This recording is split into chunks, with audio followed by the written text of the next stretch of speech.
തമ്പുരാനെ സ്തുതിക്കുന്നു. ഞാൻ പ്രാരംഭമായിട്ട് ചില കാര്യങ്ങൾ പറഞ്ഞ് ഓർമ്മിപ്പിച്ച ശേഷം നമ്മൾ ഈ ബൈബിൾ സ്റ്റഡിയിലേക്ക് പോകുവാൻ തക്കവണ്ണം താല്പര്യപ്പെടുന്നു.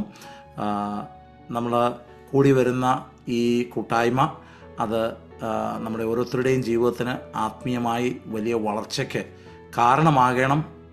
അതാണ് എൻ്റെ പ്രാർത്ഥന. നിങ്ങളെല്ലാവരും വരും ദിവസങ്ങളിൽ എല്ലാ വിധത്തിലും കർത്താവിൻ്റെ കൃപയാൽ നിറയപ്പെട്ടവരായി, സൽപ്രവൃത്തികൾ വർദ്ധിച്ചു വരുന്നവരായി, വിശ്വാസത്തിൻ്റെ വലിയ വക്താക്കളായി തീരണം എന്നുള്ള ഒരാഗ്രഹം എൻ്റെ ഹൃദയത്തിനകത്തുണ്ട്. അത് നിശ്ചയമായിട്ടും ദൈവത്തിൻ്റെ പരിശുദ്ധാത്മാവ് ആ കാര്യം സാധിപ്പിക്കും എന്നുള്ളതിന് യാതൊരു സംശയമില്ല. ഞാൻ പഠിപ്പിക്കുമ്പോൾ തന്നെ നിങ്ങൾക്ക് എന്തെങ്കിലും ചോദ്യങ്ങളുണ്ട് ഉണ്ടെങ്കിൽ നിങ്ങൾക്കത് ചാറ്റിനകത്ത് നിങ്ങൾക്കത് ചോദിക്കാവുന്നതാണ്. അതുപോലെ തന്നെ ഒരുപക്ഷെ പിന്നീടാണ് സംശയമുണ്ടാകുന്നതെങ്കിൽ നിങ്ങൾ നിശ്ചയമായിട്ടും ചോദിക്കാൻ മറക്കരുത്. നമുക്ക് വരും കാലങ്ങളിൽ ഇത് വലിയൊരു കൂട്ടായ്മയായിട്ട് മാറട്ടെ. കാരണം UK, അയർലൻഡ് ആ ഏരിയയിലുള്ള അനേക ദൈവമക്കൾക്ക് ഇത് വളരുവാനുള്ള ഒരു കാര്യമായി തീരണം എന്നുള്ള ഒരു പ്രാർത്ഥന എൻ്റെ ജീവിതത്തിലുണ്ട്. ഇത് സഭാ വ്യത്യാസമില്ലാതെ, ഡിനോമിനേഷൻസൊന്നും വ്യത്യാസമില്ലാതെ തന്നെ നമ്മൾ ഒന്നിച്ച് കടന്നു വന്ന് വചനം പഠിക്കുവാൻ തക്കവണ്ണം അങ്ങനെ ഒരു അവസരം ഉണ്ടാകട്ടെ. അത് പ്രകാരമായി തീരട്ടെ. പ്രിയ റിജോയ്സ്, അതുപോലെ ജോഷി, അഡോൺ, അവരെല്ലാവരും ഓർത്ത് ഞാൻ ദൈവത്തെ സ്തുതിക്കുന്നു. ഇന്ന് വന്ന എല്ലാവർക്കും എൻ്റെ ക്രിസ്തീയ വന്ദനത്തെ ഞാൻ അറിയിക്കുന്നു. നമ്മൾ പഠിക്കുവാൻ പോകുന്ന വിഷയം ഏതാണെന്ന് ചോദിച്ചാൽ, യാക്കോബിൻ്റെ ലേഖനത്തിൽ നിന്നാണ് നമ്മൾ പഠിക്കുവാൻ വേണ്ടി പോകുന്നത്. നമ്മൾ ആ ഭാഗത്തേക്ക് വരുന്നതിന് മുന്നേ ഒരു കാര്യം കൂടെ ഓർമ്മിപ്പിക്കുന്നു. നിങ്ങൾക്ക് എന്നെ എപ്പോൾ വേണമെങ്കിലും ഇൻറ്ററപ്റ്റ് ചെയ്യുവാനുള്ള സാവകാശമുണ്ട്. എന്ന് പറഞ്ഞാൽ നിങ്ങൾക്ക് ക്വസ്റ്റ്യൻസ് ഉണ്ടെങ്കിലോ എന്തെങ്കിലും കാര്യങ്ങളുണ്ടെങ്കിൽ, പാസ്റ്റർ കനായി നിങ്ങൾക്ക് നിങ്ങളുടെ സൂമിൻ്റെ ബോട്ടം പാർട്ടിൽ റൈസ് ഹാൻഡ് എന്ന് പറയുന്നൊരു ഓപ്ഷനുണ്ട്. നിങ്ങൾക്ക് വേണമെന്നുണ്ടെങ്കിൽ നിശ്ചയമായിട്ടും നിങ്ങളുടെ കരങ്ങളെ ഉയർത്തിയാൽ ഞാൻ അവിടെ നിന്ന് നിങ്ങളെ സഹായിക്കുന്നതായിരിക്കും. കാരണം ഇത് നമ്മൾ ഒരുമിച്ച് പഠിക്കുവാൻ പോകുന്നൊരു കാര്യമാണ്. ഇത് നല്ല രീതിയിൽ അത് നമ്മുടെ ജീവിതത്തിൽ പ്രയോജനം ചെയ്യണം.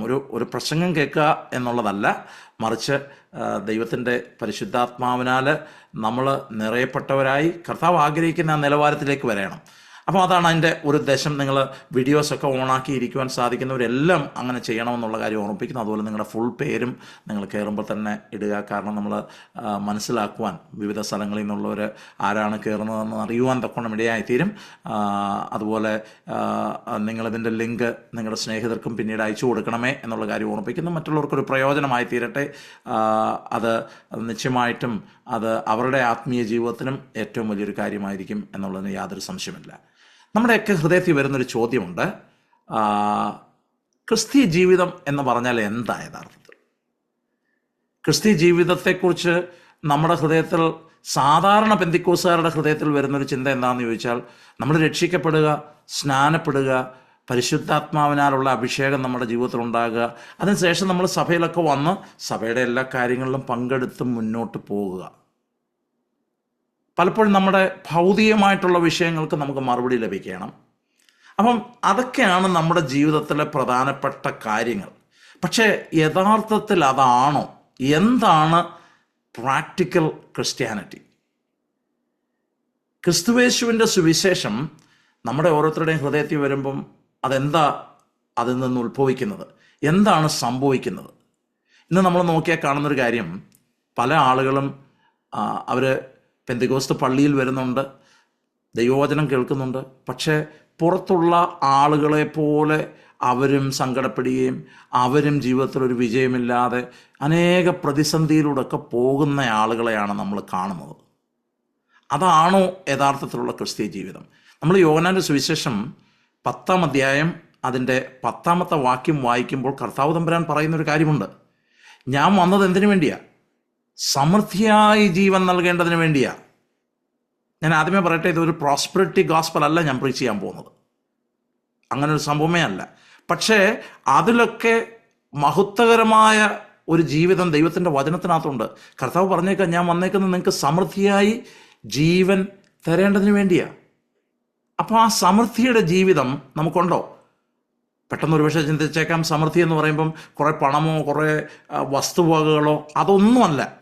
അതിൻ്റെയും അപ്പുറത്തുള്ളൊരു കാര്യമുണ്ട്. അത് ഈ വചനഭാഗം വായിക്കുമ്പോൾ നമുക്ക് മനസ്സിലാക്കുവാൻ തക്കോണം സാധിക്കും. അപ്പം നമ്മൾ ആ യാക്കോബിൻ്റെ ലേഖനം എന്ന് പറയുന്നത് തന്നെ യഥാർത്ഥത്തിൽ ക്രിസ്തീയ പ്രാക്ടിക്കലായിട്ടുള്ള, നമ്മൾ ഏത് വിധത്തിലാണ് പ്രായോഗികമായിട്ട് ക്രിസ്തീയ ജീവിതം നയിക്കുന്നത് എന്നുള്ളത് ഈ ലേഖനം നോക്കിയാൽ നമുക്ക് മനസ്സിലാകും. ഈ ലേഖനം എഴുതിയത് ആരാണ് എന്നുള്ളൊരു ചിന്ത നമ്മുടെ ഹൃദയത്തിനകത്ത് വരും. നിങ്ങൾ നോട്ട് എഴുതുന്ന ആളുകൾക്ക് വേണ്ടിയാണത് പറയുന്നത്. നമ്മൾ ദൈവത്തിൻ്റെ വചനത്തിനകത്ത് നോക്കുമ്പോൾ 4 യാക്കോബുമാരെ കാണുവാൻ തക്കണം സാധിക്കും. ഒന്ന് അൽഫായുടെ മകനായ യാക്കോബ്. അടുത്ത നമ്മൾ നോക്കുന്നവരെ നമുക്ക് കാണുവാൻ തക്കണം സാധിക്കുന്നു യേശുക്രിസ്തുവിൻ്റെ സഹോദരനായ യാക്കോബ്, യൂദയുടെ അപ്പനായ യാക്കോബ്, സെബദിയുടെ മകനായ യാക്കോബ്. അങ്ങനെ 4 യാക്കോബുമാരെ നമ്മൾ ദൈവത്തിൻ്റെ വചനത്തിനകത്ത് കാണുന്നുണ്ട്. ഇതിൽ ആരാണ് യഥാർത്ഥത്തിൽ ഈ ലേഖനം എഴുതിയത്? ഈ ലേഖനം എഴുതിയത് വേദപണ്ഡിതാക്കൾ പറയുന്നത് നമ്മുടെ കർത്താവായ യേശുക്രിസ്തുവിൻ്റെ സഹോദരനായ യാക്കോബാണ്. അദ്ദേഹമാണ് ഈ ലേഖനം എഴുതിയത്. അപ്പം ചില കാര്യങ്ങൾ അദ്ദേഹത്തെക്കുറിച്ച് നമ്മൾ അറിഞ്ഞിരിക്കുന്നത് ഏറ്റവും നല്ലതാണ്. യേശു ഭൂമിയിൽ സുവിശേഷം അറിയിച്ചുകൊണ്ടിരുന്ന സമയത്ത്, രോഗികളെ സൗഖ്യമാക്കിക്കൊണ്ടിരുന്ന സമയത്ത്, തൻ്റെ ശുശ്രൂഷ ചെയ്തുകൊണ്ടിരുന്ന സമയത്ത് കർത്താവിൽ അല്ലെങ്കിൽ തൻ്റെ സഹോദരനിൽ ഈ യാക്കോബ് വിശ്വസിച്ചിരുന്നില്ല.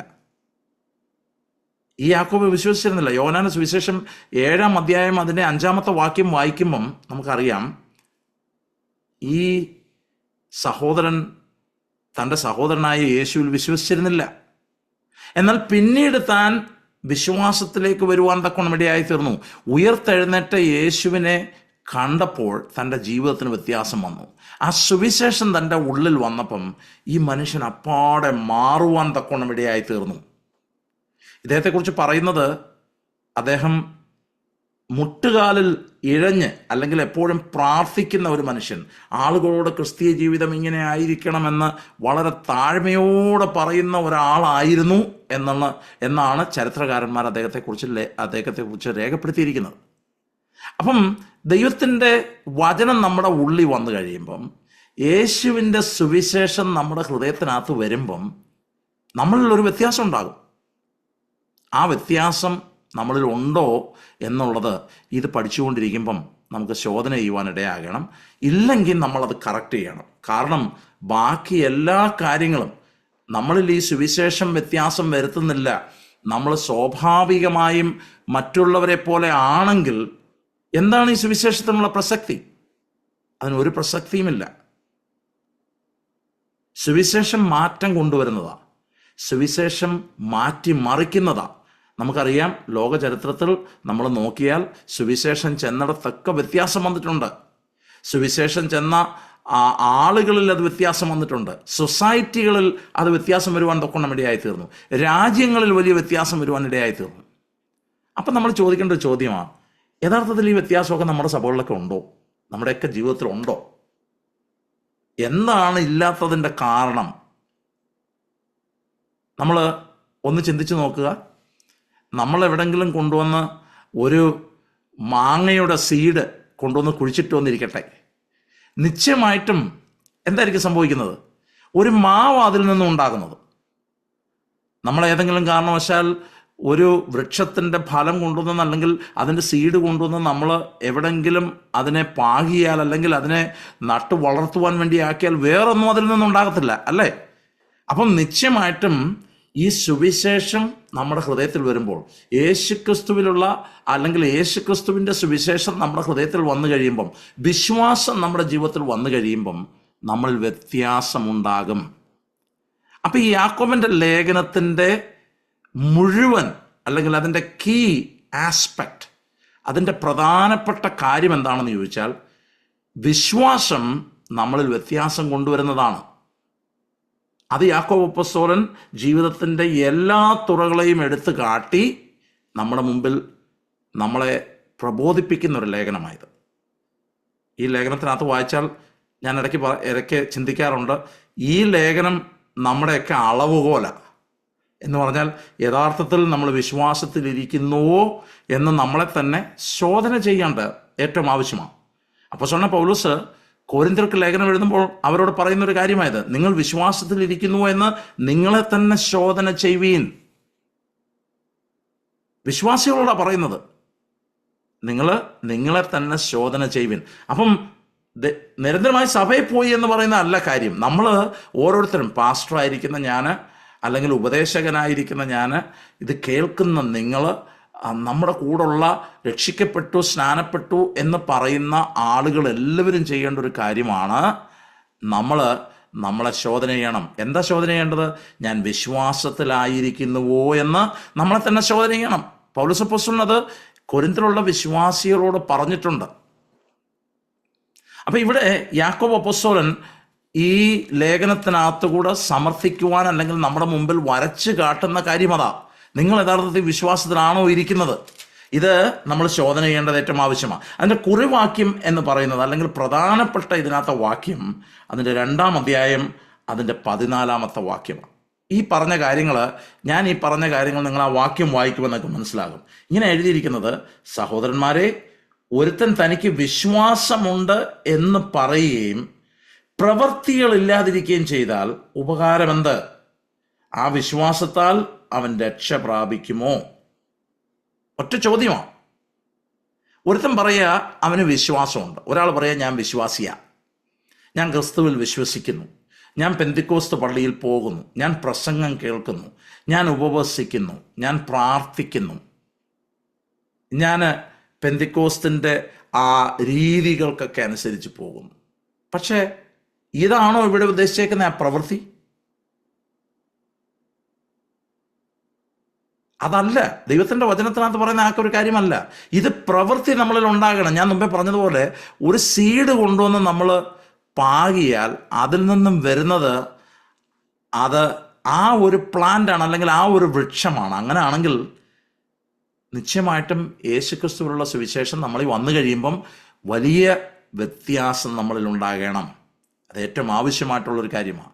ഇവിടെ പറഞ്ഞിരിക്കുന്നത് അങ്ങനെയാണെങ്കിൽ അവൻ്റെ വിശ്വാസം കൊണ്ട് ഒരു പ്രയോജനമില്ല, അവൻ രക്ഷ പ്രാപിക്കുന്നില്ല. അതുകൊണ്ടാണ് നമ്മൾ ശോധന ചെയ്യേണ്ടത്. ഇത് ഏറ്റവും ആവശ്യമാണ്. നമ്മൾ ചില ആളുകളൊക്കെ ധരിച്ചു വെച്ചിരിക്കുന്നത് എന്താണെന്ന് ചോദിച്ചാൽ, നമ്മൾ ഒരിക്കൽ രക്ഷിക്കപ്പെട്ടു, എഴുന്നേറ്റ് നിന്ന് ഞാൻ കർത്താവിനെ രക്ഷിതാവായി സ്വീകരിച്ചിരിക്കുന്നു, കുറച്ച് നാൾ കഴിഞ്ഞപ്പോൾ ഞാൻ സ്നാനപ്പെട്ടു, അത് കഴിഞ്ഞ ശേഷം ഞാൻ പരിശുദ്ധാത്മാഭിഷേകം പ്രാപിച്ചു, പിന്നെ കുറേ നാൾ ഇങ്ങനെ പോകുന്നു, കുറച്ച് അന്യഭാഷയൊക്കെ പറഞ്ഞ് മുന്നോട്ട് പോകുന്നു, ഞാൻ കർത്താവ് വന്നാൽ പോകാൻ തയ്യാറായിട്ടിരിക്കുക.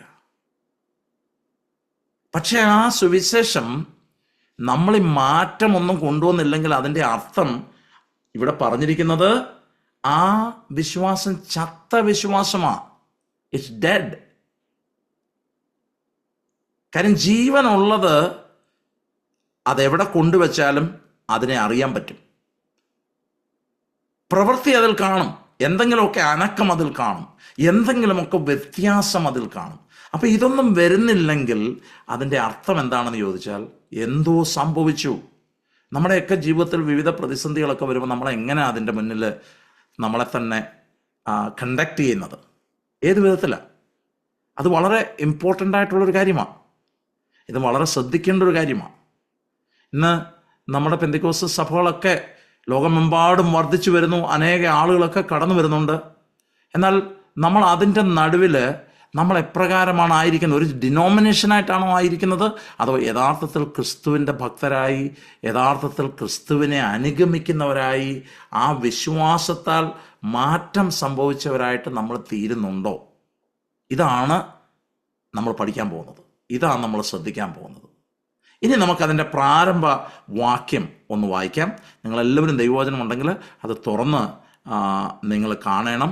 അവിടെ നമുക്കറിയുവാൻ തക്കണം സാധിക്കും ആരാണ് ഈ ലേഖനം എഴുതുന്നത്, അല്ലെങ്കിൽ താൻ അഭിസംബോധന ചെയ്യുന്ന ആദ്യത്തെ വാക്യമാണ് നമ്മൾ വായിക്കുന്നത്. യാക്കോബിൻ്റെ ലേഖനം 1-ാം അധ്യായം അതിൻ്റെ 1-ാമത്തെ വാക്യം. അവിടെ വായിച്ചു. കർത്താവായ യേശുക്രിസ്തുവിന്റെയും ദാസനായ യാക്കോബ് എഴുതുന്നത്, ചിതറിപ്പാർക്കുന്ന 12 ഗോത്രങ്ങൾക്കും വന്ദനം. മതി. അപ്പൊ ഇവിടെ യാക്കോബ് അപ്പോസ്തലൻ എഴുതുകയാണ്. ഇതാരാണ്? നമ്മുടെ കർത്താവായ യേശുക്രിസ്തുവിൻ്റെ സഹോദരനാണ്. നമ്മളൊന്ന് ചിന്തിച്ച് നോക്കിയേ, നമ്മുടെ സഹോദരനാണ്, നമ്മുടെ ഓൺ സഹോദരനാണ് നമ്മുടെ ഡിനോമിനേഷൻ്റെ ഏറ്റവും വലിയ ആളെങ്കിൽ നമ്മൾ എങ്ങനെയായിരിക്കും ആക്ട് ചെയ്യുന്നത്? നമ്മുടെ സഹോദരനാണ് നിങ്ങളിപ്പോൾ പാർക്കുന്ന അല്ലെങ്കിൽ നമ്മൾ പാർക്കുന്ന രാജ്യത്തിൻ്റെ നല്ലൊരു കീ പൊസിഷനിൽ ഇരിക്കുന്ന ഒരാളാണെങ്കിൽ നമ്മൾ എങ്ങനെയായിരിക്കും മറ്റുള്ളവരുടെ മുമ്പിൽ നമ്മളെ കണ്ടക്ട് ചെയ്യുന്നത്? ഞാൻ ആരാണെന്നറിയാമോ? നമ്മൾ പലപ്പോഴും പല ടൈറ്റിലുകളൊക്കെ ഉപയോഗിക്കും. കാരണം നമുക്കതെല്ലാം വലിയൊരു കാര്യമായി. ഇവിടെ നോക്കിയേ, യേശുവിലുള്ള വിശ്വാസം തൻ്റെ ജീവിതത്തിൽ കടന്നു വന്നപ്പം യാക്കോബ് അപ്പോസ്തലൻ്റെ മൈൻഡ് സെറ്റ് അല്ലെങ്കിൽ തൻ്റെ മാനസികമായിട്ടുള്ള അവസ്ഥ ഈ ആദ്യത്തെ വാക്യത്തിൽ തന്നെ കാണാം. ദൈവത്തിൻ്റെയും കർത്താവായ യേശു ക്രിസ്തുവിൻ്റെയും ദാസനായ യാക്കോബ്. ഒരു ദൈവ പൈതലിൻ്റെ ജീവിതത്തിൽ കാണേണ്ട ആദ്യത്തെ ക്വാളിറ്റി അത്. കാരണം നമുക്ക് ദൈവവചനം വായിക്കുമ്പോൾ അറിയാം, അപ്പോസ്തലനായ പൗലോസ് ഫിലിപ്പിയിലുള്ള വിശ്വാസികൾക്ക് ലേഖനം എഴുതിയിരിക്കുമ്പം അവരോട് പറയുന്നൊരു കാര്യമുണ്ട്. ഏത് ഭാവം അവർ കാണണമെന്നാണ് പറഞ്ഞേക്കുന്നത്? ഏത് ഭാഗം കാണണമെന്നാണ് പറഞ്ഞേക്കുന്നത്? നിങ്ങളൊന്ന് പറഞ്ഞേ. ക്രിസ്തുവേശുവിലുള്ള ഭാവം. എന്താണ് ആ ഭാവം?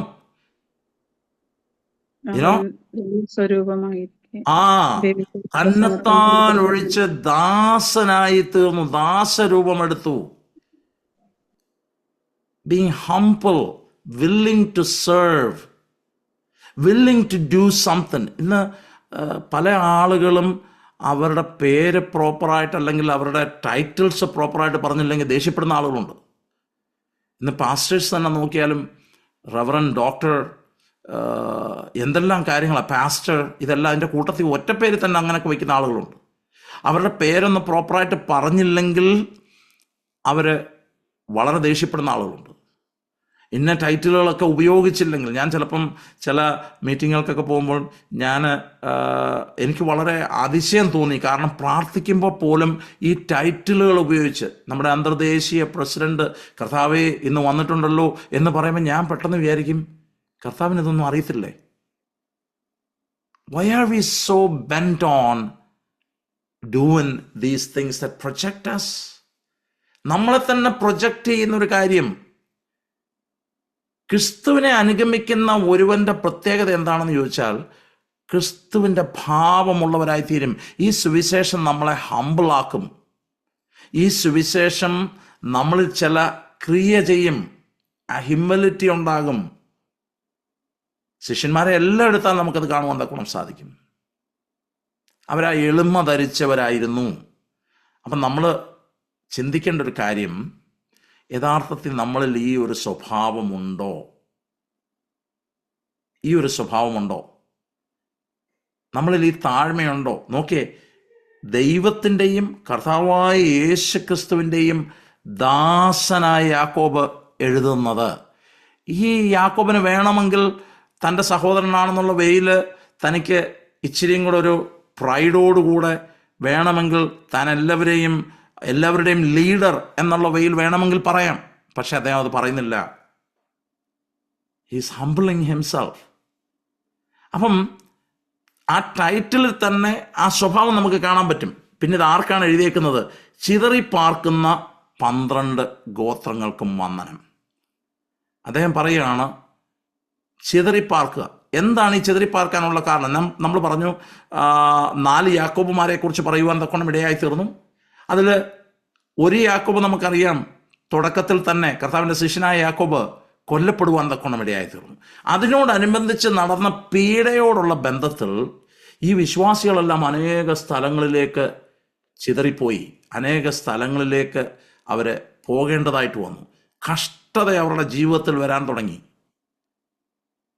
അതുകൊണ്ടാണ് ഞാൻ പറഞ്ഞത്, ഇന്നത്തെ പ്രോസ്പെരിറ്റി ഗോസ്പൽ അല്ല ഞാൻ പ്രീച്ച് ചെയ്യുന്നത്. അവരുടെ ജീവിതത്തിൽ അനേക പ്രതിസന്ധികൾ വരുവാൻ തുടങ്ങി. ചില ആളുകൾക്ക് അവരുടെ വീട് നഷ്ടപ്പെട്ടു. ചില ആളുകളെ സംബന്ധിച്ചിടത്തോളം അവരുടെ ദേശത്തു നിന്നും അവർ ആട്ടിപ്പായിക്കപ്പെട്ടു. ചില ആളുകളുടെ ജോലി നഷ്ടപ്പെട്ടു. കാരണം അവർ ക്രിസ്തുയേശുവിൽ വിശ്വസിച്ചു. ഒന്ന് ചിന്തിച്ചു നോക്കിയേ, നമ്മൾ യേശുവിൽ വിശ്വസിക്കുന്നത് കൊണ്ട് അങ്ങനെ സംഭവിക്കുന്നതിനെ കുറിച്ചൊന്ന് ചിന്തിച്ചു നോക്കിയേ. ഇന്ന് നമുക്കറിയാം അങ്ങനെ പീഡ നടക്കുന്ന അനേക സ്ഥലങ്ങളുണ്ട്. നൈജീരിയയിൽ ഈ കഴിഞ്ഞ ചില വർഷങ്ങളായിട്ട് 1,25,000 പേരാണ് കൊല്ലപ്പെട്ടത്. അവർ ആരാധിക്കാൻ പോയിട്ട് തിരിച്ചു വരുമ്പോൾ അവരുടെ വീടുകൾ കത്തിച്ച് കളയപ്പെടുന്നു. അവർ കർത്താവിനെ സ്നേഹിക്കുന്നത് കൊണ്ട് അവർ തിരിച്ചു വരുമ്പോൾ അവരുടെ ചിറി മുറിച്ച് കളയുന്നു. ഇത് അറിഞ്ഞേച്ചും ഈ പ്രിയ വിശ്വാസികൾ പിന്നെ ആരാധനയ്ക്ക് പോകും. അവർക്ക് വേണമെങ്കിൽ വീട്ടിൽ ഒളിച്ചിരിക്കാം. അവർക്ക് വേണമെങ്കിൽ ഞാൻ ഇതൊന്നും അല്ല, വീട്ടിലിരുന്ന് പ്രാർത്ഥിച്ചാൽ മതിയല്ല, ആരും അറിയണ്ട എന്ന് പറഞ്ഞ് വേണമെങ്കിൽ അവർക്കിരിക്കാം. പക്ഷേ അവർ ധൈര്യത്തോടുകൂടെ ഇറങ്ങിപ്പോകുന്നു. അനേക ആളുകൾ അങ്ങനെയുള്ള അവസ്ഥയിലൂടെ പോകുന്നു. ഈ ആളുകളും അപ്രകാരമുള്ള അവസ്ഥയിലൂടെ പോവുക. ഇനി ഞാൻ നിങ്ങളോട് ചോദിക്കുക, നമ്മുടെ ജീവിതത്തിൽ പ്രതിസന്ധി വരുമ്പോൾ നമ്മൾ എങ്ങനെയാണ് പെട്ടെന്നൊരു കാര്യം വന്നു എങ്ങനെയാണ് നമ്മൾ കൈകാര്യം ചെയ്യുന്നത്? ഒരു വിശ്വാസി കൈകാര്യം ചെയ്യുന്നൊരു വേയുണ്ട്, ഒരു അവിശ്വാസി കൈകാര്യം ചെയ്യുന്നൊരു വേയുണ്ട്. ഒരുവൻ യേശുവിലുള്ള സുവിശേഷം കടന്നു വരുമ്പം അവൻ ചില വിഷയങ്ങളോട് പ്രതികരിക്കുന്ന ഒരു വേയുണ്ട്, പുറത്തുള്ള ആളുകൾ പ്രതികരിക്കുന്ന ഒരു വേയുണ്ട്. ഇവിടെ നമ്മൾ വ്യത്യസ്തരാകുന്നത്. ക്രിസ്തുയേശുവിൻ്റെ സുവിശേഷം നമ്മുടെ ഉള്ളിലേക്ക് വന്നു കഴിയുമ്പം ചില മാറ്റങ്ങൾ നമ്മളിലുണ്ടാകും. നമ്മുടെ പ്രതികരണത്തിന് ഒരു വലിയ വ്യത്യാസമുണ്ട്. എല്ലാ ആളുകളും പ്രതികരിക്കുന്നത് പോലെ അല്ല നമ്മൾ പ്രതികരിക്കുന്നത്. ഇവിടെ നോക്ക്, എൻ്റെ സഹോദരന്മാരെ, 2-ാമത്തെ വാക്യം വായിക്കുക. നിങ്ങൾ വിവിധ പരീക്ഷകളിൽ അകപ്പെടുമ്പം, അപ്പം നമ്മൾ പ്രധാനമായി നോക്കുമ്പം വിവിധ തരത്തിലുള്ള പരിശോധനകളിൽ, ആ വാക്കിന് അങ്ങനെ അർത്ഥമുണ്ട്. പരീക്ഷകൾ എന്ന് മാത്രമല്ല, പരിശോധനകളിൽ നമ്മൾ അകപ്പെടാം. അവിടെ വിവിധ എന്നുള്ള വാക്ക് ഉപയോഗിച്ചിട്ടുണ്ട്. Of different colour, different pattern, അങ്ങനെ എഴുതിയേക്കുന്നത്. എന്ന് പറഞ്ഞാൽ നമ്മളൊരു വസ്ത്രം എടുത്തു കഴിഞ്ഞാൽ ആ വസ്ത്രത്തിനകത്ത് പ്രിൻ്റുകൾ ഉണ്ടെന്നിരുന്നോട്ടെ. ചില പ്രിൻ്റുകൾ ചെറുതായിരിക്കാം, ചിലത് ഒത്തിരി വലുതായിരിക്കും, ചിലത് നല്ല കളർഫുള്ളായിട്ട് എടുത്തു കാണിക്കുന്നതായിരിക്കും. അതേ അർത്ഥം തന്നെയാണ് ആ വാക്കിനുള്ളത്. എന്ന് പറഞ്ഞാൽ ചിലരുടെ പരീക്ഷകൾ, ചിലർ കടന്നു പോകുന്ന പരിശോധനകൾ ഒത്തിരി കാഠിന്യമേറിയതായിരിക്കും. ചിലരെ സംബന്ധിച്ചിടത്തോളം അത്രയും കാഠിന്യം കാണത്തില്ല. ചില പരീക്ഷകൾ അവരുടെ ജീവിതത്തിൽ നേരിടുന്നത് അവർ ഒന്നും ചെയ്തിട്ടായിരിക്കത്തില്ല. എന്ന് പറഞ്ഞാൽ അവർ യാതൊരു വിധത്തിലും അവർക്കതിലൊരു പങ്കില്ല. ഈ വിശ്വാസികളെ സംബന്ധിച്ചിടത്തോളം അങ്ങനെ, അവർ കർത്താവിൽ വിശ്വസിച്ചു എന്നുള്ളതല്ലാണ്ട് അവരാർക്കും ദോഷം ചെയ്തില്ല. അവർ പോയി ഏതെങ്കിലും തെറ്റായിട്ടുള്ള കാര്യങ്ങളിൽ ഇടപെട്ട് അവരതിൻ്റേതായിട്ടുള്ള പരിണത ഫലം അവരുടെ ജീവിതത്തിൽ അനുഭവിച്ചവരല്ല. അവരാകെ ചെയ്ത കാര്യം വിശ്വസിച്ചു എന്നുള്ളതേ ഉള്ളൂ. അപ്പം നമ്മുടെ ജീവിതത്തിലും ഇങ്ങനെയൊക്കെയുള്ള കാര്യങ്ങളുണ്ടാകാം. ചിലപ്പം നമ്മുടെ കുഞ്ഞുങ്ങളുടെ വിഷയമായിരിക്കാം, ചിലപ്പം നമ്മുടെ ആരോഗ്യത്തിൻ്റെ വിഷയമായിരിക്കാം, ചിലപ്പം നമ്മുടെ ജോലിയുടെ വിഷയങ്ങളായിരിക്കാം, ചിലപ്പം നമ്മുടെ സാമൂഹികമായിട്ടുള്ള വിഷയങ്ങളായിരിക്കാം, അല്ലെങ്കിൽ നമ്മുടെ ഭവനത്തിൽ തന്നെയുള്ള വിഷയമായിരിക്കാം. ഒരുപക്ഷെ നിങ്ങൾ കർത്താവിൽ വിശ്വസിച്ചു എന്നുള്ള ഒരു കാര്യമായിരിക്കാം. എൻ്റെ ചർച്ചിൽ എനിക്ക് അനേക സഹോദരിമാരുണ്ട്. പ്രായമുള്ള സഹോദരങ്ങളാണ് കൂടുതലും. എന്ന് പറഞ്ഞാൽ ഈ പറയപ്പെടുന്ന കാറ്റഗറി എല്ലാ പ്രായത്തിലുള്ള ആളുകളുണ്ട്. കൊച്ചു കുഞ്ഞുങ്ങൾ തുടങ്ങി നല്ല പ്രായമുള്ള ആളുകൾ വരെയുണ്ട്. ഏറ്റവും പ്രായമുള്ള ആൾ എനിക്ക് തോന്നുന്നു 94 or 95. അമ്മച്ചി എല്ലാ ആരാധനയ്ക്കും കടന്നു വരും. അപ്പോൾ അങ്ങനെയുള്ള ആളുകളുണ്ട്. ഞാൻ പറയട്ടെ പ്രിയമുള്ളവരെ, ഇതിൽ കുറച്ച് ആളുകൾ അവർ വിശ്വാസത്തിലേക്ക് വന്നു എന്ന് പറഞ്ഞ് അവരെ ഉപദ്രവിക്കും. ഓരോ സഭായോഗം കഴിഞ്ഞ് വീട്ടിൽ ചെല്ലുമ്പം അവരെ കാത്തിരിക്കുന്നത് പീഡനമാണ്. അവരുടെ ഭർത്താക്കന്മാർ വലിയ പ്രായമുള്ള മക്കളുള്ളവരാ, ഡോക്ടേഴ്സും വളരെ വിദ്യാഭ്യാസമുള്ള മക്കളുള്ള ആളുകളുടെ കാര്യമാണ് ഞാൻ ഈ പറയുന്നത്. അത്രയും പ്രായമായിട്ട് പോലും ഉപദ്രവം സഹിച്ചുകൊണ്ട് ആരാധനയ്ക്ക് വരുന്ന ആളുകളുണ്ട്. എനിക്ക് വളരെ സങ്കടം തോന്നാറുണ്ട്. അവരുടെ ഒന്നും വീടുകളിൽ എനിക്ക് പോകാൻ പറ്റത്തില്ല. കാരണം എന്താണെന്ന് ചോദിച്ചാൽ, ഞാനവിടെ ചെന്നാൽ അവരുടെ പീഡയുടെ കാഠിന്യം പിന്നെയും കൂടും. അവർ മക്കളിൽ നിന്നും അവരുടെ ഭർത്താക്കന്മാരിൽ നിന്നും ഒക്കെ ഏൽക്കുന്ന ആ കഷ്ടത ഒത്തിരി കൂടുതലാണ്. അപ്പം എന്നാൽ ചില ആളുകളുണ്ടോ, ഒരു പ്രശ്നമില്ലാതെ വരുന്ന ആൾക്കാരുണ്ട്. ഞാൻ പറയട്ടെ, വിവിധ പരീക്ഷകൾ. ഇന്ന് എന്നെ നിങ്ങൾ കേട്ടുകൊണ്ടിരിക്കുമ്പോൾ തന്നെ നിങ്ങളുടെ ജീവിതത്തിൽ ഒത്തിരി വിഷയങ്ങൾ കടന്നു വരും. നിങ്ങൾ എങ്ങനെയാണ് റെസ്പോണ്ട് ചെയ്യുന്നത്? How do you respond? നമ്മൾ സാധാരണഗതിയിൽ നമ്മൾ നോക്കിയാൽ എല്ലാവരെ പോലെ പരാതി പറയുന്നവരായിട്ടല്ലേ നമ്മൾ തീരുന്നത്? എല്ലാവരെ പോലെ സങ്കടം പറയുന്നവരായിട്ടല്ലേ തീരുന്നത്? എല്ലാവരെ പോലെ ഒരു നീക്കുപോക്കുമില്ല, അയ്യോ എന്നുള്ള ഒരു ആറ്റിറ്റ്യൂഡല്ലേ ഉള്ളത്? നമ്മൾ യഥാർത്ഥത്തിൽ കർത്താവ് പറഞ്ഞ കാര്യം നമ്മുടെ ജീവിതത്തിൽ വന്നാൽ സമൃദ്ധിയായിട്ടുള്ളൊരു ജീവനാണ് നമുക്കുള്ളതെങ്കിൽ വിശ്വാസത്തിൻ്റെ പ്രവൃത്തി നമ്മളിൽ നിന്ന് പുറപ്പെട്ടു വരും. അതാ അപ്പോസ്തലനായ യാക്കോബ് ഇവിടെ പറഞ്ഞേക്കുന്നത്. ഒരുത്തൻ തനിക്ക് വിശ്വാസമുണ്ടെന്ന് പറയുന്നു, അവൻ്റെ പ്രവൃത്തികളിൽ ഇല്ലാതിരിക്കുകയും ചെയ്താൽ ഉപകാരമെന്ത്? ആ വിശ്വാസത്താൽ അവൻ രക്ഷ പ്രാപിക്കുമോ? എന്നിട്ട് 17-ാമത്തെ വാക്യത്തിൽ പറഞ്ഞേക്കുക, അങ്ങനെ വിശ്വാസവും പ്രവൃത്തികളില്ലാത്തതാകയാൽ സ്വതവേ നിർജീവമാകുന്നു. അപ്പൊ യഥാർത്ഥത്തിൽ നമ്മുടെ വിശ്വാസം ജീവനുള്ളതാണോ? നോക്ക്, ഇവിടെ പറഞ്ഞേക്കുന്നത് എങ്ങനെയാണെന്ന് നോക്കിയേ, അവൻ്റെ ആറ്റിറ്റ്യൂഡ് നോക്കിയേ. നിങ്ങൾ വിശ്വാസത്തിൻ്റെ പരിശോധന എന്തുളവാക്കുന്നു? നമ്മളിൽ സ്ഥിരതയുളവാക്കുന്നു. ഇത് എന്നെ സ്ട്രോങ്ങർ ആക്കുന്നു, എന്നെ എസ്റ്റാബ്ലിഷ്ഡ് ആക്കുന്നു. ദൈവം എന്നെക്കുറിച്ച് ഉദ്ദേശിക്കുന്ന ആ പദ്ധതിയിലേക്ക് ഞാൻ ബലമുള്ളവനായി തീരുന്നു എന്നറിഞ്ഞ് അത് അശേഷം സന്തോഷമെന്ന് എണ്ണുവിൻ. വിശ്വാസത്തിൻ്റെ ഒരു പ്രവൃത്തി അത്. നമ്മൾ ആദ്യം കണ്ടു, ആ ഹ്യൂമിലിറ്റിയെക്കുറിച്ച് കണ്ടു. നമ്മൾ സെർവ് ചെയ്യാൻ തയ്യാറാ. ഏത് വിഷയത്തിൻ്റെ നടുവിലും നമ്മൾ സെർവ് ചെയ്യാൻ തയ്യാറാ. നമ്മൾ മറ്റൊരാളെ ശുശ്രൂഷിക്കുവാൻ തയ്യാറാ. ഇവിടെ നമ്മൾ കണ്ടത് ഈ പ്രതിസന്ധിയുടെ നടുവിലും ഇവർക്ക് ഭയങ്കര സന്തോഷമാണ്. നമ്മളങ്ങനെ സന്തോഷിക്കുന്നുണ്ടോ? ഞാൻ ഒരാൾ പറഞ്ഞൊരു കഥ കേൾക്കുവാൻ തൊക്കെ ഇടയായിത്തീർന്നു. അദ്ദേഹം വിറ്റ്നസ് ചെയ്തൊരു കാര്യമാണ്. ഒരുപക്ഷെ നിങ്ങളും ഈ കഥ കേട്ട് കാണും. ഒരു ഭവനത്തിലേക്ക് തന്നെ വിളിച്ചുകൊണ്ടുപോയി. ഒരു മീറ്റിങ്ങിന് പ്രസംഗിച്ച ശേഷം തനിക്ക് അവിടെയായിരുന്നു ആഹാരം ഒരുക്കിയിരുന്നത്. താൻ ആ ഭവനത്തിലേക്ക് ചെന്നു. അവിടെ ചെന്ന് കഴിഞ്ഞുടനെ അവിടെ മുന്നിൽ വീടിൻ്റെ ആ ഫ്രണ്ടിലെ റൂമിൽ ഒരു പാവിരിച്ചിട്ടിരിക്കുന്നു. അപ്പം മനസ്സിലായി ഈ വീട്ടിലെ ആൾ പ്രാർത്ഥിക്കുന്ന ആളാണ്. ആ സഹോദരി വളരെ സന്തോഷത്തോടെ വന്നു. എന്നിട്ട് പറഞ്ഞു, എനിക്ക് 3 മക്കളാണ് ഉള്ളത്. എന്നിട്ട് ഓരോരുത്തരെ കൊണ്ട് കാണിച്ചു. ആദ്യത്തെ ആളിനെ കാണിച്ചു. 10-18 വയസ്സുണ്ട്. ബെഡിൽ ഇങ്ങനെ കിടക്കുകയാണ്. ആ കുഞ്ഞ് ജനിച്ചപ്പം മുതലേ ഇൻവാലിഡ് ആയിട്ടുള്ളൊരു കൊച്ച്. രണ്ടാമത്തെ ആളെ പോയി കാണിച്ചു.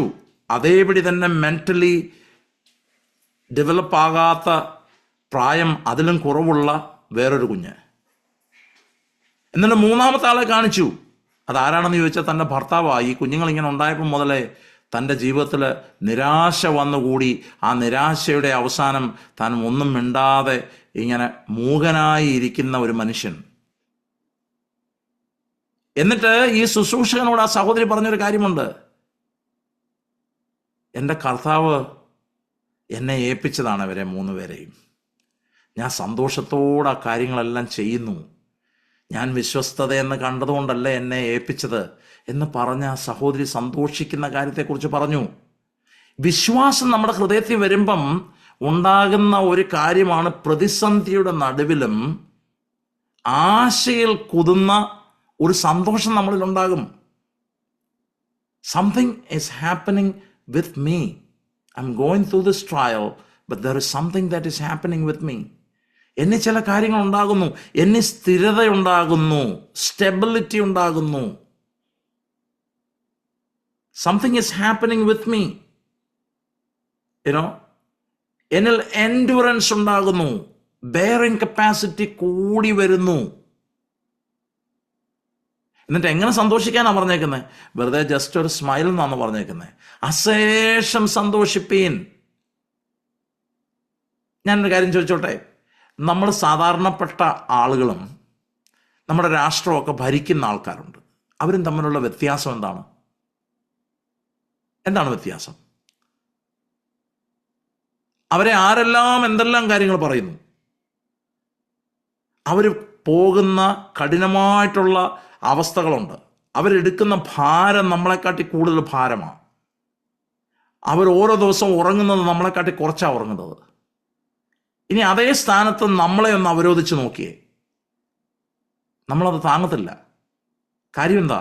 അവരുടെ അത്രയുമുള്ള കപ്പാസിറ്റി നമുക്കില്ല.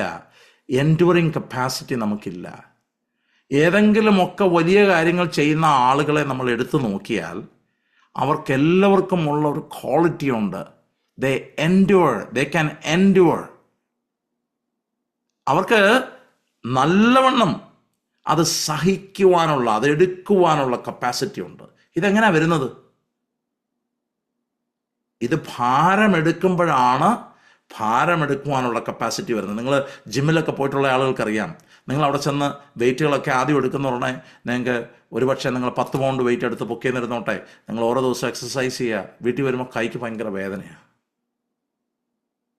നമ്മൾ ആ കൂടെ ഒരു പരവേശവും ആ കൂടെ ഒരു വല്ലായ്മ. അടുത്ത ദിവസം നമ്മൾ പോകുന്നു, പിന്നെയും നമ്മൾ പോകുന്നു, വേദന സഹിച്ചുകൊണ്ട് നമ്മൾ പിന്നെയും ഈ 10 പൗണ്ടിൻ്റെ ഡംബിൾസ് എടുത്ത് നമ്മൾ ഉയർത്തുകയും താഴ്ക്കുകയും ചെയ്യുക. കുറച്ച് കഴിയുമ്പോൾ 10 എന്നുള്ളത് 15 മാറും. പിന്നീട് കുറച്ച് കഴിയുമ്പോൾ 15 എന്നുള്ള 20 മാറും, 20 എന്നുള്ള 25 മാറും, 30 35 ഒക്കെ ആയിട്ട് മാറി നമുക്ക് നല്ല മസിൽസ് വരാൻ തുടങ്ങും. വെയിറ്റ് എടുക്കാൻ നമുക്ക് പറ്റും. കാര്യം എന്താ? ആ വേദനയുടെ നടുവിൽ ഇവൻ സഹിച്ചു നിന്നു. അവനത് ഓക്കെ എന്ന് എണ്ണി. അപ്പം നമ്മുടെ ജീവിതത്തിൽ ദൈവം തരുന്ന ചില ഓപ്പർച്യൂണിറ്റിയാണ് നമ്മുടെ വിശ്വാസത്തിൻ്റെ സ്ഥിരത നമ്മളിൽ ഉളവാകുവാൻ. നമ്മളതിനെ എങ്ങനെ കാണുന്നത്? അയ്യോ, ഇതൊന്ന് മാറിയിരുന്നെങ്കിൽ നന്നായിരുന്നു. കർത്താവ് എന്താ എൻ്റെ പ്രാർത്ഥന കേൾക്കാത്തത്? ഞാൻ എന്തെങ്കിലും തെറ്റ് ചെയ്തോ? പാസ്റ്ററെ ഒന്ന് പ്രാർത്ഥിക്കണമേ എന്ന് പറഞ്ഞ് നമ്മൾ ഭയങ്കര അയ്യം വിളിയാണ് നമ്മൾ ചെയ്യുന്നത്. ഇവിടെ നോക്ക്, ഈ പരീക്ഷയിൽ നിന്ന് ഇവരെ വിടുവിക്കണേന്നാണോ യാക്കോബ് അപ്പോസ്തലൻ പ്രാർത്ഥിച്ചതല്ല. അവരോട് പറഞ്ഞു കൊടുക്കുകയാണ്, നിങ്ങൾ കഷ്ടതയിൽ കൂടെ പോകുന്നത്, നിങ്ങളുടെ വീട് പോയി, നിങ്ങളുടെ ജോലി പോയി, നിങ്ങളെ ആളുകൾ ഓടിക്കുക. പക്ഷേ നിങ്ങൾ എന്നാ ചെയ്യേണ്ടത്? നിങ്ങളുടെ വിശ്വാസത്തിൻ്റെ പരിശോധനയാണ്. നമ്മുടെ വിശ്വാസത്തിന് എന്തുമാത്രം സ്ട്രെങ്ത് ഉണ്ടെന്നുള്ള കാര്യം പരിശോധിക്കുക. It is testing of your faith. അത് നമ്മൾ അവോയ്ഡ് ചെയ്താൽ, അത് നമ്മൾ കഷ്ടമെന്ന് കണ്ട് വിട്ടുകളഞ്ഞാൽ, നമ്മൾ ഒരിക്കലും നമ്മൾ എത്തേണ്ട രീതിയിലേക്ക് എത്തുകയില്ല. കർത്താവ് നമ്മളെക്കുറിച്ച് ആഗ്രഹിക്കുന്ന കാര്യങ്ങൾ നമുക്ക് ചെയ്യുവാൻ സാധ്യമല്ല. കാരണം അത്രയ്ക്കുള്ള സ്ട്രെങ്തേ നമുക്കുള്ളൂ. അപ്പം നമ്മുടെ ആറ്റിറ്റ്യൂഡിന് വ്യത്യാസം വരേണ്ടത് ഏറ്റവും ആവശ്യമാണ്. ഒരു പ്രതിസന്ധിയെ നമ്മൾ കാണുന്നത്. ചില ആളുകളുണ്ട്, സഭകളിലൊന്നും പോയി ഒരു പ്രശ്നമോ അവരുടെ ജീവിതത്തിൽ ഉണ്ടായാലും അവർ പറയത്തില്ല. കാര്യം എന്താണെന്നറിയാമോ? അവർ പറഞ്ഞു കഴിഞ്ഞാൽ ആരെങ്കിലുമൊക്കെ അവരെ വിലയിരുത്തും. എന്നിട്ട് പറയും, ഓ, അവനേതാണ്ട് കുഴപ്പം കാണിച്ചത്, അതുകൊണ്ടാണ് അവൻ ഈ പ്രതിസന്ധി കൂടെ ഒക്കെ പോകുന്നത്. അല്ലെന്നേ, കുഴപ്പങ്ങൾ കൊണ്ടും ഉണ്ടാകാം, ഇല്ലെന്നല്ല ഞാൻ പറഞ്ഞത്. പക്ഷേ നമ്മൾ ശോധന വിവിധ തരത്തിലുള്ളതാ, വിവിധ കളറിലുള്ളത്, വിവിധ ഷേപ്പിലുള്ളത് എന്ന് പറഞ്ഞു കഴിഞ്ഞാൽ ഇൻറ്റൻസിറ്റി ചിലപ്പോൾ കൂടുതലായിരിക്കാം, ചിലപ്പോൾ കുറവായിരിക്കാം. പക്ഷെ ഇത് വരുമ്പം നമ്മൾ ചെയ്യേണ്ട ഒരു കാര്യം എന്താണെന്ന് ചോദിച്ചാൽ, നമ്മൾ ഇത് വിശ്വാസത്തിൻ്റെ സ്ഥിരത ഉളവാക്കുന്നു എന്നറിഞ്ഞ് നമ്മൾ അശേഷം സന്തോഷം എന്ന് എണ്ണുവൻ. വേദനയിൽ കൂടെ പോകുമ്പോൾ ചിരിക്കാൻ പറ്റുമോ? ഇല്ല. കാര്യം എന്താ വെച്ചാൽ വേദനയാണ്, നമുക്ക് ചിരിക്കാൻ പറ്റത്തില്ല. പക്ഷേ ഈ സന്തോഷം എന്ന് പറഞ്ഞാൽ അകത്തൊരു സന്തോഷമാണ്. Something is happening. ഞാൻ മുമ്പേ പറഞ്ഞ അതേ എക്സാമ്പിൾ എന്ന് പറഞ്ഞു കഴിഞ്ഞാൽ, നമ്മൾ ഡംബിൾസ് എടുത്ത് മേലോട്ടും താഴോട്ടും ഒക്കെ ഉയർത്തുന്നു, അല്ലെങ്കിൽ ആദ്യമായിട്ട് നമ്മൾ പോയി ട്രെഡ്മില്ലിൽ കയറുന്നു, അല്ലെന്നുണ്ടെങ്കിൽ എലക്ട്രിക്കലിനകത്ത് നമ്മൾ എക്സസൈസ് ചെയ്യുന്നു, എന്നിട്ട് തിരിച്ച് വീട്ടിൽ വന്നിട്ട് നമ്മൾ എന്തോ പറയുന്നത്, കൈക്കൊരു വേദന, കാലിനൊരു വേദന. ആ വേദന നമ്മളെ ഡിസ്കറേജ് ചെയ്യുന്നില്ല. ഡിസ്കറേജ് ചെയ്താൽ നമുക്കൊരിക്കലും ഒരു ഇമ്പ്രൂവ്മെൻ്റ് ഉണ്ടാകത്തില്ല. നമ്മൾ കണ്ടിട്ടില്ല, ചില ആളുകൾ ഇപ്പം ജാനുവരി മാസം ആകുമ്പോൾ ഒത്തിരി പേര് പുതിയ തീരുമാനങ്ങളൊക്കെ എടുത്ത് നമ്മൾ ചിലർ എന്തെങ്കിലുമൊക്കെ മെഷീൻസ് വാങ്ങിക്കും, ചിലർ ജിമ്മിലേക്ക് പോകും. മിക്കവാറും ആളുകൾ അത് ആദ്യത്തെ മാസം കഴിയുന്നതിന് മുന്നമേ തന്നെ അവർ തോറ്റ് പുറകോട്ട് പോകും. കാര്യം എന്തുവാ? അവർക്ക് ആ വേദന എടുക്കാൻ പറ്റുന്നില്ല. അതതിൻ്റെ കാര്യം. ഒരു എസ്റ്റിമേറ്റ് 50 to 60% മാർച്ചോടുകൂടി നിർത്തുമെന്നുള്ളതാണ്. ആവേശത്തോടെ നമ്മൾ പോകുന്നു, എന്നിട്ട് മാർച്ച് മാസം ആകുമ്പോഴത്തേനും എല്ലാവരും അത് നിർത്തി, എല്ലാവരും മാറിപ്പോകുന്നു. പിന്നെയും അടുത്ത വർഷം തുടങ്ങുന്നു. ഇവരാരെങ്കിലും വണ്ണം കുറയുകയോ അല്ലെങ്കിൽ അവർക്ക് മസിൽസ് ഉണ്ടാകുകയോ ഷേപ്പ് വരികയോ ചെയ്യുന്നുണ്ടോ? ഇല്ല. കാര്യം എന്താണെന്ന് വെച്ചാൽ, ഒന്ന് ചെയ്യുന്നു, പിന്നെയും പുറകോട്ട് പോകുന്നു, പിന്നെയും മുന്നോട്ട്. ഇത് തന്നെ നമ്മുടെ ക്രിസ്തീയ ജീവിതം. കാര്യം നമുക്കൊരു ബലവുമില്ല, നമുക്ക് നമ്മുടെ വിശ്വാസം വർദ്ധിക്കുന്നില്ല.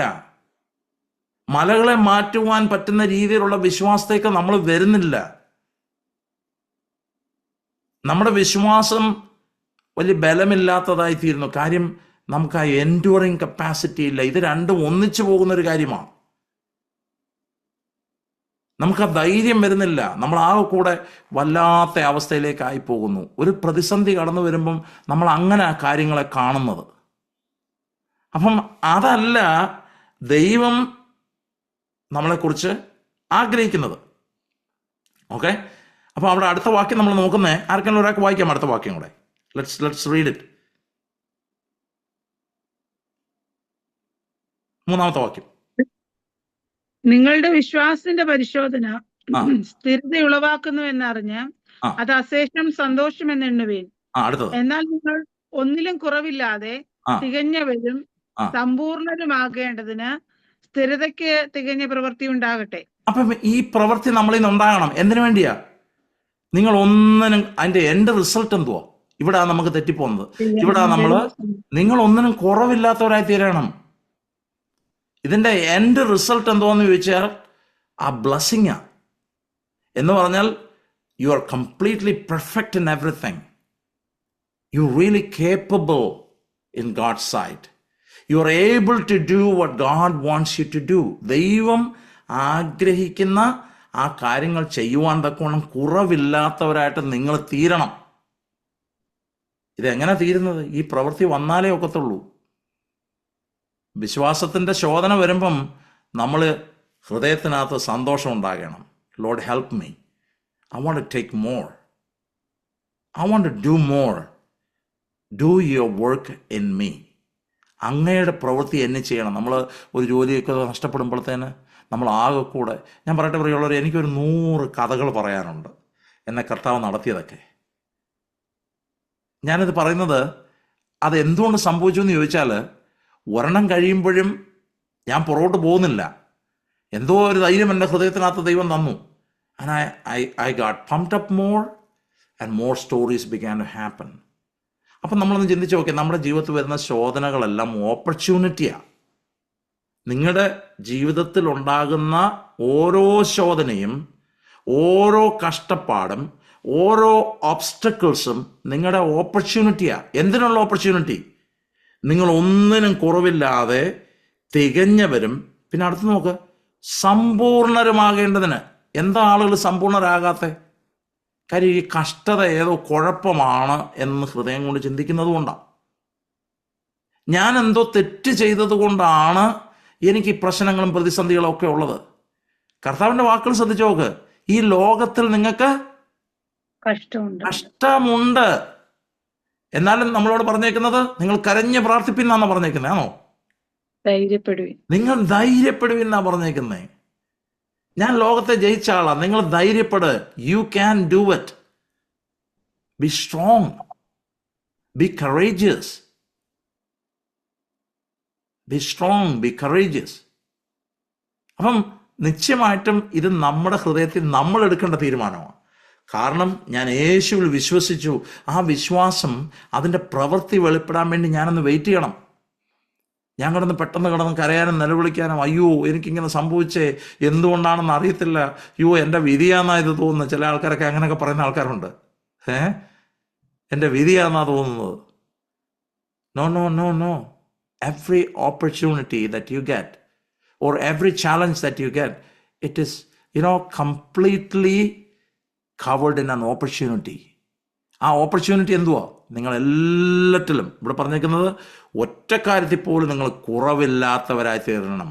അപ്പം നമ്മുടെ ജീവിതത്തിൽ കുറവുണ്ടാകുന്നത് എന്തുകൊണ്ടാണ്? നമ്മളിത് റെസിസ്റ്റ് ചെയ്യുന്നതുകൊണ്ടാണ്. നമ്മൾ വിശ്വാസത്തിൻ്റെ പരിണിത ഫലമായിട്ടുള്ള സ്ഥിരത ഉളവാകാൻ നമ്മൾ റെസിസ്റ്റ് ചെയ്യുന്നു. We don't want to grow. We don't want to grow. Growth is really uncomfortable. വളരുക എന്ന് പറയുന്നത് വളരെ അൺകംഫർട്ടബിളാണ്. ചില ആൾക്കാർ പറയുന്നത് കേൾക്കാം ചർച്ചിൽ, നമ്മൾ 10 പേരുണ്ട്, അത് മതി. കാര്യം എന്താണെന്ന് വെച്ചാൽ അത് 15 പേരായാൽ പ്രശ്നങ്ങളാണ്. ചില ആളുകൾ പറയും ഒരു കൊച്ചു മതി. ആരെങ്കിലും ഒരു കുഞ്ഞുങ്ങളുള്ളവരുണ്ടെങ്കിൽ ഞാൻ നിങ്ങളെ എൻകറേജ് ചെയ്യുക, go for the next one, okay, because God wanted us to have more children, okay. അതിൻ്റേതായിട്ടുള്ള ട്രബിൾസ് ഉണ്ട്, അതിൻ്റേതായിട്ടുള്ള പ്രയാസങ്ങളുണ്ട്. പക്ഷേ at the end you are going to enjoy. പക്ഷെ നമുക്ക് ആ ഗ്രോത്ത് വേണ്ട. കാര്യം എന്താണെന്ന് വെച്ചാൽ it's very uncomfortable. Of course it is, of course it is. ഈ വിശ്വാസികൾ, ഇത് ലഭിച്ച വിശ്വാസികൾ ഇന്നത്തെ പോലെ അല്ലെങ്കിൽ പേടിച്ചരണ്ട് അല്ലെങ്കിൽ കരഞ്ഞു പറഞ്ഞുകൊണ്ടിരിക്കുന്ന ആളുകളായിരുന്നു. നിങ്ങൾക്ക് തോന്നുന്നുണ്ടോ ഇന്ന് ഈ ക്രിസ്ത്യാനിറ്റി ഇത്രയും വളരുമായിരുന്നെന്ന്? ഒരിക്കലും ഇല്ല. ഈ ആദിമ വിശ്വാസികൾ, ഇവർ ചെന്നിടത്തെല്ലാം അവരെക്കുറിച്ച് പറഞ്ഞേക്കുന്നത്, ഇവർ ചെന്നിടത്തെല്ലായിടത്തും എബ്രായ ഭാഷയാണോ സംസാരിച്ചുകൊണ്ടിരുന്നത്, ചെന്നിടത്തെല്ലായിടത്തും ഗ്രീക്കായിരുന്നോ സംസാരിച്ചുകൊണ്ടിരുന്നത്.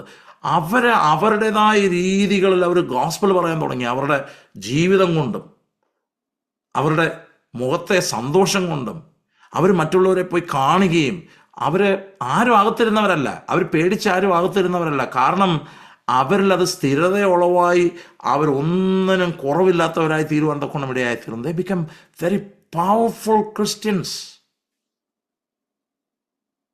ഇന്ന് നമ്മുടെ ഒന്നും ചർച്ചകളിലൊന്നും ഇതൊന്നും ഇല്ല. വളരെ സങ്കടകരമായ കാര്യമാണ്. ഇങ്ങനെ ഒരു ഓപ്പർച്യൂണിറ്റി വന്നപ്പം ഞാൻ നിങ്ങൾക്ക് ദൈവവചനം പഠിപ്പിക്കാൻ വേണ്ടി എൻ്റെ മനസ്സ് വന്നത്, എവിടെയും ഒരു ഓപ്പർച്യൂണിറ്റി ഉണ്ടെങ്കിൽ I go and speak. It doesn't matter 10 people or 5 people or 7 people or 2, it's fine. കാര്യം ഇന്ന് വീക്കറായിട്ടുള്ള ക്രിസ്ത്യൻസിനെ ഉളവാക്കിയെടുക്കുന്ന മെഷീനറി ആയിട്ട് മാറിയേക്കുക ചർച്ച്. The very weak. നമ്മുടെ വചനത്തിലുള്ള ദൈവദാസന്മാർ എന്നാണെങ്കിലും അങ്ങനെ ഒരു ഉറപ്പീരിലേക്കൊന്നും കൊണ്ടുവരുന്നില്ല. ആളുകൾ ഭയത്തോടും വിഷമത്തോടും പ്രയാസത്തോടും ഒക്കെ ഈ ചർച്ചകളിലൊക്കെ വരുന്നത്. എന്നിട്ട് അവിടെ വരുമ്പോൾ ഏതെങ്കിലും ഒരു ആശ്വാസം കിട്ടുമെന്ന് വിചാരിച്ചു വരുന്നു, അവിടെയും അവർക്ക് കിട്ടുന്നില്ല. അങ്ങനെ ഒരു അവസ്ഥയിലേക്ക് മാറിക്കൊണ്ടിരിക്കുക. ഇതൊരു ചർച്ച അല്ല, ഇറ്റ്സ് ഓൾമോസ്റ്റ് ഈ ചർച്ചകളിലെല്ലാം നടക്കുന്ന നമ്മുടെ പ്രാധാന്യമായി അല്ലെങ്കിൽ പ്രധാനമായി നമ്മുടെയൊക്കെ ചർച്ചകളിൽ നടക്കുന്ന കാര്യമാണ് ഞാൻ ഈ പറയുന്നത്. It includes UK, US, every place. കാരണം അവരോട് പറഞ്ഞു കൊടുക്കുന്നത് വേറൊരു രീതിയാണ്. മുമ്പേ പറഞ്ഞോളാം, നിനക്ക് വിശ്വാസമില്ലാത്തത് കൊണ്ടാണ് നിന്റെ ജീവിതത്തിൽ ഒന്നും നടക്കാത്തത്. അപ്പോൾ അവരെ വിചാരിക്കുന്നത്, എന്താണ് എൻ്റെ കുഴപ്പം? No no no, you are not waiting. വിശ്വാസത്തിൻ്റെ ആ പരിശോധനയിലൂടെ കടന്നു പോകുമ്പം ഒരു ദൈവവേദന ആദ്യം ചെയ്യേണ്ട ഒരു സ്റ്റെപ്പാണ്, ഇത് ദൈവം എന്നിൽ ഒരു വ്യത്യാസം കൊണ്ടുവരുവാൻ വേണ്ടി ചെയ്യുന്നൊരു കാര്യമാണ്. So let me count this as Joy. എൻ്റെ ജീവിതത്തിൽ ഒരു സന്തോഷമായിട്ടിത് തീരണം. ഇന്ന് രാത്രി ഈ വചനമൊക്കെ കേട്ടച്ച് നിങ്ങളെ തന്നെ ചോദന ചെയ്യും.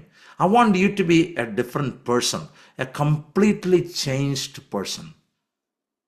എനിക്ക് ആ വാക്യം വളരെ ഇഷ്ടപ്പെട്ടു. നിങ്ങൾ ഒന്നിനും കുറവില്ലാതെ തികഞ്ഞവരും സമ്പൂർണരുമാകേണ്ടതിന് സ്ഥിരതയ്ക്ക് തികഞ്ഞ പ്രവൃത്തി ഉണ്ടാകട്ടെ. എന്ന് പറഞ്ഞാൽ പ്രതിസന്ധിയുടെ നടുവിലാണ് നമ്മൾ വളരുന്നത്, പ്രതികൂലത്തിൻ്റെ നടുവിലാണ് നമ്മൾ വളരുന്നത്. നമ്മൾ ലോകം മനുഷ്യരെ നോക്കിയാൽ അത് കാണുവാൻ തക്കണം സാധിക്കും. ആരെങ്കിലുമൊക്കെ വലിയ രീതിയിൽ അവരെത്തിയിട്ടുണ്ടെങ്കിൽ അനേക തവണ പരാജയപ്പെട്ട ആളുകളാണ് അവർ വലിയ വലിയ കാര്യങ്ങൾ ചെയ്തിട്ടുള്ളത്. നമുക്കെല്ലാവർക്കും അറിയാം, തോമസ് ആൽവ എഡിസൺ എന്ന് പറയുന്ന മനുഷ്യനാണ് ഇലക്ട്രിക് ബൾബ് കണ്ടുപിടിച്ചത്. ആ ബൾബ് കണ്ടുപിടിക്കുന്നതിന് മുൻപേ 10,000 വട്ടം അദ്ദേഹം തോറ്റുപോയി ആ അറ്റംപ്റ്റിൽ. അദ്ദേഹം പറഞ്ഞത് 10,000 രീതികൾ എങ്ങനെ ചെയ്യരുത് എന്നുള്ളത് ഞാൻ പഠിക്കാനിടയായി.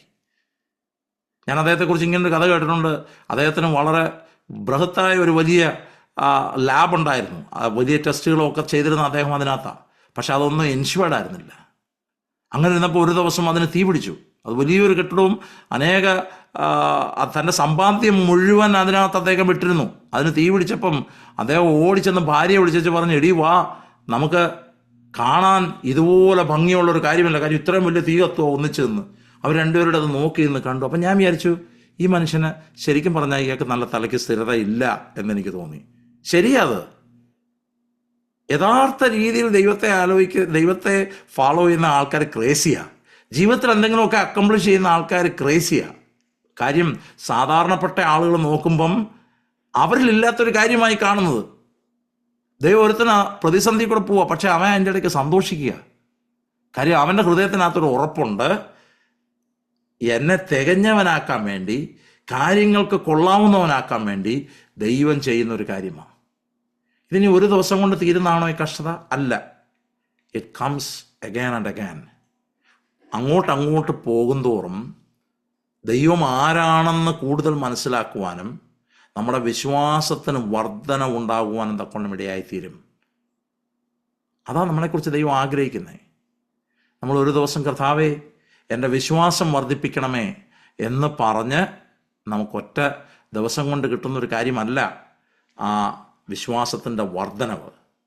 ദൈവത്തിൻ്റെ വചനം പിന്നെയും കേൾക്കുകയും ആ വചനം നമ്മളിൽ ഒരു ഉറപ്പും ധൈര്യവും കൊണ്ടുവരികയും നമ്മൾ ആ വചനത്തിൻ്റെ പുറത്ത് ആക്ട് ചെയ്യുകയും അല്ലെങ്കിൽ ആ വിശ്വാസം പിന്നെയും നമ്മൾ പ്രാവർത്തികമായി കൊണ്ടുവരുമ്പോൾ നമ്മളിലത് വർദ്ധിച്ചു വരുവാൻ തക്കോണം ഇടയായിത്തീരും. ഇന്ന് രാത്രി കേട്ട ഈ വചനം നിങ്ങളുടെ ജീവിതത്തിന് അത് വലിയ വിടുതലായി തീരട്ടെ. ചില മിനിറ്റുകളുണ്ട്. നിങ്ങൾക്ക് എന്തെങ്കിലും ചോദ്യങ്ങളുണ്ടെങ്കിൽ നിങ്ങൾക്ക് ചാറ്റിൽ അത് ഇടാം. നമ്മൾ വരും ദിവസങ്ങളിൽ ഡീറ്റെയിൽ ആയിട്ട് ഈ കാര്യങ്ങൾ പഠിക്കാൻ പോവുകയാണ്.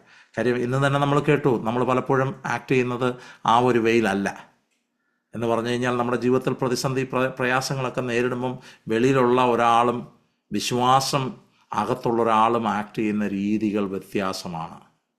ഒരുപക്ഷെ നിങ്ങൾ എന്നോട് ചോദിക്കാം, കഷ്ടതയുടെ നടുവിലൂടെ പോയിട്ടുണ്ടോ, അല്ലെങ്കിൽ എങ്ങനെയാണിത് പറയാൻ പറ്റുന്നത്? ഓഫ് കോഴ്സ്, എൻ്റെ ജീവിതത്തിൽ അനേക പ്രതിസന്ധികളൂടെ ഞാൻ കടന്നു പോയിട്ടുണ്ട്. അനേക പ്രതിസന്ധികൾ. ആദ്യമൊന്നും എനിക്കിത് അറിയത്തില്ലായിരുന്നു. ആദ്യം എല്ലാവരെയും പോലെ ഞാനും സങ്കടപ്പെടുകയും അയ്യോ ഇങ്ങനെ സംഭവിച്ചല്ലോ എന്നെല്ലാം വിചാരിച്ചിട്ടുണ്ട്. പക്ഷെ ഞാൻ ദൈവത്തോട് പ്രാർത്ഥിക്കുന്നൊരു പ്രാർത്ഥന ഉണ്ടായിരുന്നു. അത് നിങ്ങളുടെ ഉപകാരത്തിന് വേണ്ടി പറയുന്നൊരു കാര്യമാണ്. ഞാൻ എൻ്റെ കുഞ്ഞുങ്ങൾക്കും വേണ്ടി പ്രാർത്ഥിക്കുന്നൊരു കാര്യമാണ്. എനിക്ക് കുഞ്ഞുങ്ങളുണ്ടായപ്പോഴും ഞാനത് പ്രാർത്ഥിച്ചു, കർത്താവേ എനിക്ക് കുഞ്ഞുങ്ങളെ തരുമ്പം അങ്ങ് ഞാൻ അവരെ ശിക്ഷിക്കുന്നവരണേ, അവരെന്നിലേക്ക് തന്നെ ഓടി വരാനൊരു മനസ്സ് അവർക്ക് കൊടുക്കണേ. എൻ്റെ വിശ്വാസ ജീവിതത്തിലും അത് തന്നെയായിരുന്നു. ഞാൻ കർത്താവിനോടും പ്രാർത്ഥിച്ചു, കർത്താവേ ഞാൻ എന്തെങ്കിലുമൊക്കെ സങ്കടമോ പരാതിയൊക്കെ പറഞ്ഞാൽ അതൊന്നും മൈൻഡ് ചെയ്യണ്ട.